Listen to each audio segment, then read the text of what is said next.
Okay, and the nominees are... Best Comedy Release. Kate Miller-Heidke for I'm growing a beard downstairs for Christmas, featuring the I Beards. can read hieroglyphics. Luke Heggie for You're Not Special, Anything is Possible. Impending doom, that is 2 oranges and 1 plum. One of my cherished bits of memorabilia, I've got a batting glove that's signed by Don Bradman and Johnny Farnham. And Roy and HG for This Sporting Life. You know, I carried the glove around with, just hoping I'd bump into someone who might be able to value it. Matt and Alex for Play It Out.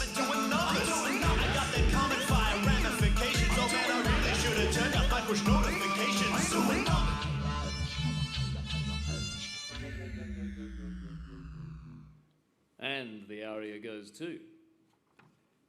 Roy and HG for This Sporting Life. I cherished bits of memorabilia, I've got a batting glove that's signed by Don Bradman and Johnny Farnham. No, obviously they weren't in the same room together. No. You know, I carried the glove around with, just hoping I'd bump into someone who might be able to value add, so to speak, on one of the fingers. Have you got a wish list for what you'd like to get on, say, let's say you've got the index finger Yes. and the thumb done. Yes. You've got your... Well, I'm trying to get Kostya. And would you like to get one of, say, the big names from show business on it? Oh, Burjo. Burjo, you obviously Burjo. Yeah, and Mark Webber, perhaps. Mark? I mean, that really would be a glove then, wouldn't it? Eh? So, let me have Sort a- of super glove. Super glove, you've got Bradman, Yeah. Farnham, Zoo, Zoo. Webber. Well, I was desperately worried that the track had run out before we got here, so I sprinted. Ladies and gentlemen, this is an odd award to get. 1986, even before the Arias began, we approached Triple J with a stupid idea that we think would last about 6 weeks, and or at least 6 months, or at the end of the year.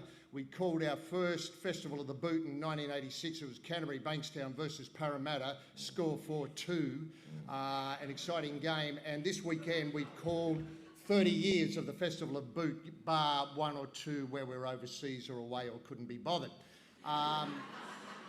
Having said that, we are slightly older than the Arias, so that sets it in some sort of perspective. I think they saw what we were doing and then decided, well, we could have a go as well. And in the past, I think I've been nominated before, some time ago, when I put out on cassette, I might add, with a 3D cover, the history of Roy, which was not awarded anything by the Arias, which was great, but except a nomination, which of course I liked at the time. Now, I've got to say is that, as you can see, I've stuck with Roy and Roy stuck with me. I've always described it as being on a tandem bike where I'm on the back seat doing nothing and Roy's doing all the hard work up the front. And even when we go down hills, he doesn't bother to turn around and see that I'm not doing anything. Now, having said that, 2 other people have stuck with us all this way as well. And we got very lucky when we wandered into Triple J and Mark Kennedy decided to become our producer. This is, again, 30 years ago, so it is really ancient history. And he stuck with us all the way through and has produced this record. And I've got to say that the 3 of us sat in his back studio area and looked at each other and thought, with the tapes provided, and I've got to remind people that a lot of this was on 1/4-inch tape and cassette and 1-inch tape, which are all formats which are no longer used, and why not, I asked myself. I wish the ABC and Universal had the sense to put this out in cassette so as people could really appreciate sound. Now, having said that, we got really lucky with Mark Kennedy, and he was able to cut this CD out of the box, the cardboard box of rubbish that he found at his feet. And also sticking with us all that time is Robbie McGregor, who is King Waliotto in the soundproof booth. And for some reason, we got really lucky with Robbie because he could put even more volume onto tape than me and John. And we're no slouches in that area, if I can pat ourselves on the back in one regard. But he really, if you want a lot of presents, get Robbie McGregor. He is just amazing. And so I'd like to thank them. And then, of course, the wit and wisdom of ABC Records and Universal is not to be underestimated here. We thought they'd gone mad when they suggested we make a 30 years compile. We just thought, well, who the hell would buy this? And it was released on August the 19th, I think, this year.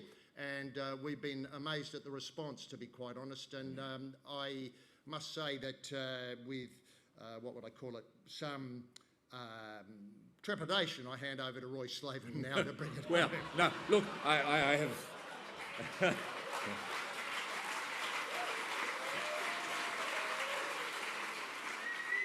He does do most of the work, let's be frank.